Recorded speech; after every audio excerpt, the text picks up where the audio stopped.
ಈ ಪಾಕಿಸ್ತಾನದ ಟೈಮೇ ಸರಿ ಇಲ್ಲ ಅನ್ಸುತ್ತೆ. ಒಂದ್ ಕಡೆ ಅಫ್ಘಾನದ ಗಡಿಯಲ್ಲಿ ತಾಲಿಬಾನಿಗಳು ಪಾಕಿಗಳನ್ನ ಹುಡುಕಿ ಹೊಡಿತಿದ್ರೆ, ಅತ್ತು ಬಲೂಚಿಸ್ತಾನದಲ್ಲಿ ಮತ್ತೆ ಬೃಹತ್ ಜನದಂಗೆ ಶುರುವಾಗಿದೆ. ಬಲೂಚ್ ಲಿಬರೇಷನ್ ಆರ್ಮಿಯಲ್ಲಿ ಪಾಕಿಗಳನ್ನ ಹಿಂಡಿ ಹಿಪ್ಪೆ ಮಾಡ್ತಿದೆ. ಪಾಕ್ ಕರ್ಮಕಾಂಡದ ಬಗೆಗಿನ ಕಂಪ್ಲೀಟ್ ಡೀಟೇಲ್ಸ್ ಇಲ್ಲಿದೆ ನೋಡಿ. ಪಾಕಿಸ್ತಾನ ಭಾರತ ಜೊತೆ ಗಡಿ ಹೊಂದ್ಕೊಂಡಿರೋ ಪರಮ ನೀಚ ದೇಶ. ಇದನ್ನ ದಿವಾಳಿಸ್ತಾನ, ಉಗ್ರಸ್ತಾನ ಏನ್ ಬೇಕಾದ್ರೂ ಕರೆಯಬಹುದು. ಭಯೋತ್ಪಾದನೆ ಅನ್ನೋದು ಒಂದರ್ಥದಲ್ಲಿ ಪಾಕಿಸ್ತಾನ್ ರಾಷ್ಟ್ರೀಯ ಅಜೆಂಡಾ. ಭಯೋತ್ಪಾದಕರಿಗೆ ತವರು ಮನೆಯಂತೆ ಕಾರ್ಯನಿರ್ವಹಿಸೋದು, ಉಗ್ರರಿಗೆ ತರಬೇತಿ ನೀಡೋ ಮೂಲಕ ಟೆರರಿಸಂ ಅನ್ನ ಇಡೀ ಜಗತ್ತಿಗೆ ರಫ್ತು ಮಾಡೋದೇ ಪಾಕಿಸ್ತಾನ್ ಏಕೈಕ ಸಾಧನೆ.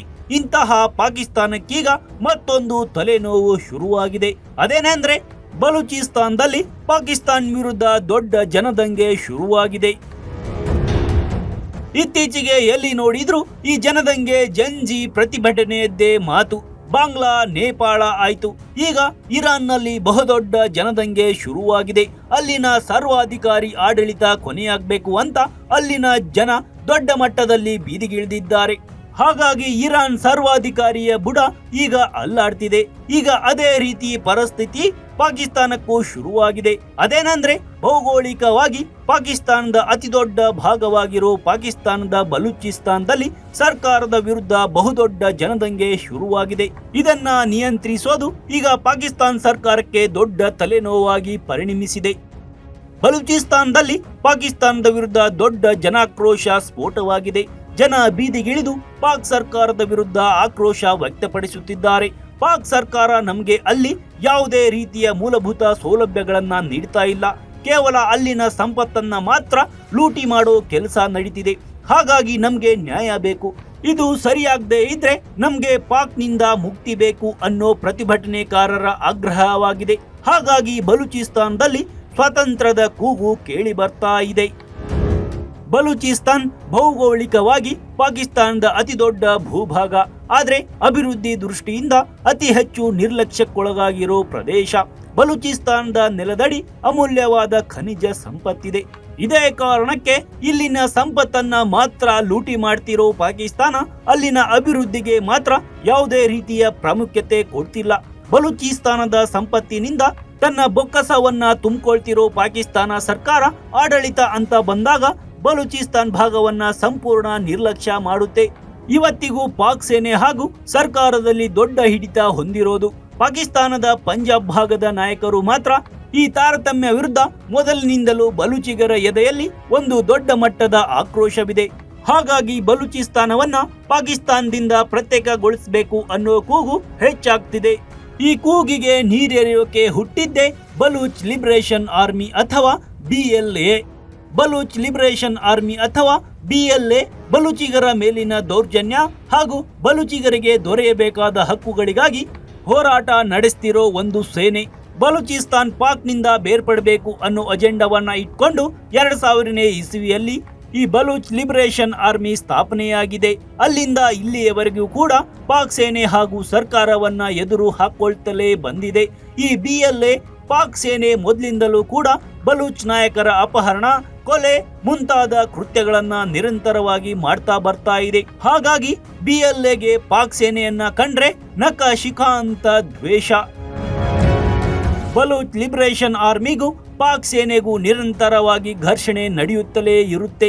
ಈಗಂತೂ ಈ BLA ಬಲೂಚಿಸ್ತಾನದಲ್ಲಿ ಸಂಪೂರ್ಣ ತನ್ನ ಹಿಡಿತ ಸಾಧಿಸಿದೆ. ಈಗ ಬಲೂಚಿಸ್ತಾನದಲ್ಲಿ ಪಾಕಿಸ್ತಾನದ ಹಿಡಿತ ಬಹುತೇಕ ತಪ್ಪೇ ಹೋಗಿದೆ. ಕಂಡಲ್ಲಿ ಬಲೂಚ್ ನಾಯಕರು ಪಾಕ್ ಸೇನೆಯನ್ನ ಅಟ್ಟಾಡಿಸಿ ಹೊಡಿತಿದ್ದಾರೆ. ಈ ಭಾಗದಲ್ಲಿ ಪಾಕ್ ಸೇನೆಯ ಮೇಲೆ ಮಾರಣಾಂತಿಕ ದಾಳಿಗಳು ನಡೀತಿವೆ. ಹೀಗಾಗಿ ಬಲೂಚ್ ಲಿಬರೇಷನ್ ಆರ್ಮಿ ಹಾಗೂ ಪಾಕ್ ಸೇನೆಯ ನಡುವೆ ಸಂಘರ್ಷ ತೀವ್ರಗೊಂಡಿದೆ. ಈಗಾಗಲೇ POK ಹಾಗೂ ಸಿಂಧ್ ಭಾಗದಲ್ಲೂ ಕೂಡ ಸ್ವಾತಂತ್ರ್ಯದ ಕೂಗು ಕೇಳಿ ಬರ್ತಿದೆ. POK ಪಾಕ್ ಆಕ್ರಮಿತ ಕಾಶ್ಮೀರ. 1947ರಿಂದಲೂ ಈ ಭಾಗವನ್ನ ಪಾಕಿಸ್ತಾನ್ ಅಕ್ರಮವಾಗಿ ತನ್ನ ಹಿಡಿತದಲ್ಲಿಟ್ಕೊಂಡಿದೆ. ಆದರೆ ಭಾರತದ ಕಾಶ್ಮೀರಕ್ಕೆ ಹೋಲಿಸಿದ್ರೆ ಪಾಕ್ ಆಕ್ರಮಿತ ಕಾಶ್ಮೀರ ತೀರಾ ಹಿಂದುಳಿದಿದೆ. ಇದೇ ಕಾರಣಕ್ಕೆ ಅಲ್ಲಿಯೂ ಕೂಡ ಪಾಕ್ ಸರ್ಕಾರದ ದುರ್ನೀತಿಯ ವಿರುದ್ಧ ಗಲಾಟೆ ಶುರುವಾಗಿದೆ.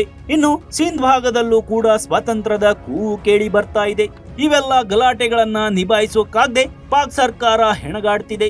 ಇವೆಲ್ಲದರ ನಡುವೆ ಪಾಕಿಸ್ತಾನದ ಇನ್ನೊಂದು ಭಾಗದಲ್ಲೂ ಕೂಡ ಪಾಕ್ ಸೇನೆಯ ವಿರುದ್ಧ ಜನಾಕ್ರೋಶ ಸ್ಫೋಟವಾಗಿದೆ. ಅದ್ಯಾವ ಭಾಗ ಅಂದ್ರೆ ಪಾಕಿಸ್ತಾನದ ಖೈಬರ್ ಪಖ್ತೂನ್ಖ್ವಾ.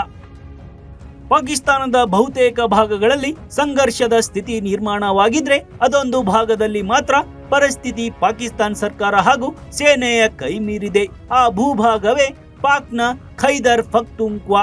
ಖೈಬರ್ ಪಖ್ತೂನ್ಖ್ವಾ ಪಾಕಿಸ್ತಾನದ ಅಫ್ಘಾನ್ ಗಡಿಗೆ ಹೊಂದ್ಕೊಂಡಿರೋ ಪ್ರದೇಶ. ಈ ಭಾಗದಲ್ಲಿ ಪಶ್ತೂನಿಗಳು ಹೆಚ್ಚಾಗ್ತಿದ್ದಾರೆ. ಅತ್ತ ಅಫ್ಘಾನಿಸ್ತಾನದಲ್ಲೂ ಕೂಡ ಪಶ್ತೂನಿಗಳ ಸಂಖ್ಯೆ ಹೆಚ್ಚಿದೆ. ಈ ಖೈಬರ್ ಪಖ್ತೂನ್ಖ್ವಾ ಭಾಗದಲ್ಲಿ ಕೂಡ ಪಾಕ್ ಸೇನೆ ಹಾಗೂ ಸರ್ಕಾರದ ವಿರುದ್ಧ ಪ್ರತಿಭಟನೆ ತೀವ್ರಗೊಂಡಿದೆ. ಪಾಕಿ ಸೇನೆ ಪಶ್ತೂನಿಗಳ ಮೇಲೆ ನಿರಂತರ ದಬ್ಬಾಳಿಕೆ ನಡೆಸುತ್ತಿದೆ ಅನ್ನೋದು ಪ್ರತಿಭಟನೆಗರ ಆಕ್ರೋಶ. ಇನ್ನು ಅಫ್ಘಾನ್ ಗಡಿಯಲ್ಲಂತೂ ಪಾಕ್ನ ಕತೆ ಬಹುತೇಕ ಮುಗಿದು ಹೋಗಿದೆ. ಕೆಲ ತಿಂಗಳ ಹಿಂದೆ ಪಾಕ್ ವಾಯುಸೇನೆ ಅಫ್ಘಾನಿಸ್ತಾನದೊಳಗಿನ ತಾಲಿಬಾನ್ ನೆಲೆಗಳ ಮೇಲೆ ವಾಯುದಾಳಿ ನಡೆಸಿತ್ತು. ಆನಂತರ ಪರಿಸ್ಥಿತಿ ತೀರಾ ಹದಗೆಟ್ಟು ಎರಡು ದೇಶಗಳ ನಡುವೆ ಯುದ್ಧದ ವಾತಾವರಣ ನಿರ್ಮಾಣವಾಗಿತ್ತು. ಈಗ ಪರಿಸ್ಥಿತಿ ಸ್ವಲ್ಪ ತಣ್ಣಗಾಗಿದ್ರೂ ಸದ್ಯದ ಸ್ಥಿತಿ ಬೂದಿ ಮುಚ್ಚಿದ ಕೆಂಡದಂತಿದೆ. ಯಾವಾಗ ಅಫ್ಘಾನ್ ಗಡಿಯಲ್ಲಿ ಘರ್ಷಣೆ ಉಂಟಾಯ್ತೋ ಅಲ್ಲಿಂದ ತಾಲಿಬಾನಿಗಳು ಪಾಕ್ ಸೇನೆಯನ್ನ ಕಂಡಲ್ಲಿ ಅಟ್ಟಾಡಿಸ್ತಿದ್ದಾರೆ. ಅಫ್ಘಾನ್ ಗಡಿಯಲ್ಲಿ ಮೊದಲೇ ಯಾವ ರೀತಿಯ ಪರಿಸ್ಥಿತಿ ಇದೆ ಅಂದ್ರೆ ತಾಲಿಬಾನ್ ದಾಳಿಯನ್ನ ತಡೆಯೋಕಾಗದೆ ಪಾಕ್ ಸೈನಿಕರು ಅಲ್ಲಿನ ಸೇನಾ ಚೆಕ್ ಪೋಸ್ಟ್ಗಳನ್ನ ಬಿಟ್ಟು ಹಿಂದಕ್ಕೆ ಕಾಲಿಕ್ತಿದ್ದಾರೆ. ಹಾಗಾಗಿ ಈಗ ಪಾಕಿಸ್ತಾನದ ಆ ಸೇನೆ ಪೋಸ್ಟ್ಗಳೆಲ್ಲ ತಾಲಿಬಾನ್ ವಶದಲ್ಲಿವೆ. ಪರಿಣಾಮ ಅಫ್ಘಾನ್ ಗಡಿಯಲ್ಲುದ್ದಕ್ಕೂ ಇರೋ ಅನೇಕ ಪ್ರದೇಶಗಳಲ್ಲಿ ಪಾಕ್ ಸೇನೆ ತನ್ನ ಹಿಡಿತವನ್ನ ಸಂಪೂರ್ಣವಾಗಿ ಕಳೆದುಕೊಂಡಿದೆ. ಇನ್ನು ತಾನೇ ಸಾಕಿದ ರಣಹದ್ದುಗಳು ಈಗ ಪಾಕ್ನ ಕಿತ್ತು ತಿಂತಿವೆ. ತಾನೇ ಸಾಕಿದ ಭಯೋತ್ಪಾದಕರೆಂಬ ರಣಹದ್ದುಗಳು ಈಗ ಪಾಕ್ನ ರಕ್ತ ಹೀರ್ತಾ ಇವೆ. ತೆಹ್ರೀಕ್ ಎ ತಾಲಿಬಾನ್ TTP ಭಯೋತ್ಪಾದಕರು ಪಾಕ್ನ ಗಲ್ಲಿಗಳಲ್ಲಿ ರಕ್ತ ಹರಿಸ್ತಿದ್ದಾರೆ. ಇತ್ತೀಚೆಗೆ ರಾಜಧಾನಿ ಇಸ್ಲಾಮಾಬಾದ್ನಲ್ಲಿ ಕೂಡ ಸರಣಿ ಸ್ಫೋಟಗಳು ನಡೆದು ಅನ್ನೋದು ಗಮನಾರ್ಹ. ಇವೆಲ್ಲವೂ ನೋಡ್ತಾ ಇದ್ರೆ ಪಾಕ್ನ ಸ್ಥಿತಿ ಬೆಂಕಿಗೆ ಸಿಕ್ಕ ಪತಂಗದಂತಾಗಿದೆ. ದಶ ದಿಕ್ಕುಗಳಿಂದಲೂ ಪಾಕಿಸ್ತಾನಕ್ಕೆ ಒಂದಲ್ಲ ಒಂದು ಕಂಟಕಗಳು ನಿರಂತರವಾಗಿ ಬರ್ತಾ ಇದ್ವು. ಉಗ್ರಸ್ಥಾನ ದಾರಿ ಕಾಣದೆ ಉಗ್ರಸ್ಥಾನ ಕಂಗಾಲಾಗಿದೆ. ಆದ್ರೆ ಇಷ್ಟೆಲ್ಲ ಗಂಡಾಂತರಗಳ ನಡುವೆ ಕೂಡ ಪಾಕ್ ಉಸಿರಾಡ್ತಾ ಇರೋದು ಯಾಕಂದ್ರೆ ಚೀನಾ ಹಾಗೂ ಅಮೆರಿಕಗಳ ಬೆಂಬಲದಿಂದ. ಚೀನಾ, ಡ್ರ್ಯಾಗನ್ ಚೀನಾ, ಭಾರತವನ್ನ ತನ್ನ ದೊಡ್ಡ ಪ್ರತಿಸ್ಪರ್ಧಿ ಅಂತ ಭಾವಿಸೋ ಚೀನಾ ಭಾರತದ ವಿರುದ್ಧ ತನ್ನ ದಾಳವನ್ನಾಗಿ ಬಳಸ್ಕೊಳ್ತಿರೋದು ಇದೇ ಪಾಕಿಸ್ತಾನವನ್ನ. ಭಾರತದ ವಿರುದ್ಧ ಭಿಕಾರಿ ಪಾಕಿಸ್ತಾನಕ್ಕೆ ಹಣಕಾಸಿನ ನೆರವು, ಸೇನಾ ನೆರವು, ತಂತ್ರಜ್ಞಾನದ ನೆರವು ಹೀಗೆ ಎಲ್ಲವನ್ನ ಚೀನಾ ಕೊಡ್ತಾ ಇದೆ.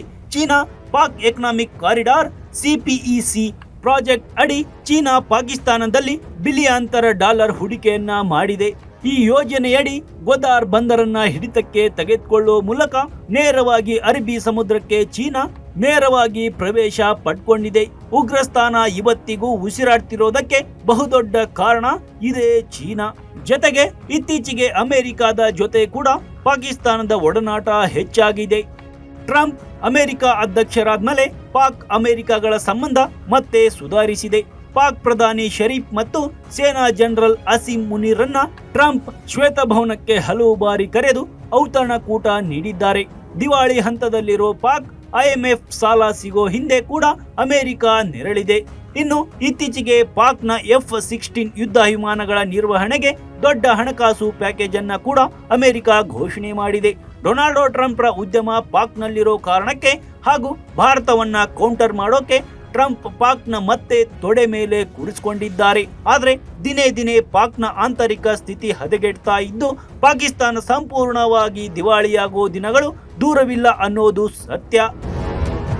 ಬಲೂಚಿಸ್ತಾನ ಖೈಬರ್ ಪಖ್ತೂನ್ಖ್ವಾ POK ಭಾಗದಲ್ಲಿನ ಜನದಂಗೆಗೆ ಪಾಕ್ ತತ್ತರಿಸಿದೆ.